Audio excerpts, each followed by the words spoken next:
Maka Rasulullah mengatakan dalam sebuah hadis, yadkhulul jannah aqwamun afidatu mislu afidatu tayr taghdu khimasa wa taruhu bitana.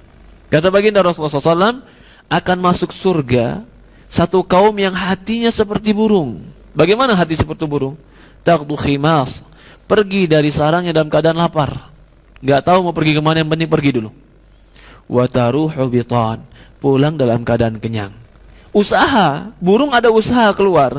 Kata Rasulullah SAW, jika sifat seorang muslim seperti ini, dia mau usaha, dia mau bekerja, lalu dia sandarkan seluruhnya kepada Allah, yadkhul jannah, dia akan masuk surga. Orang yang hatinya seperti burung.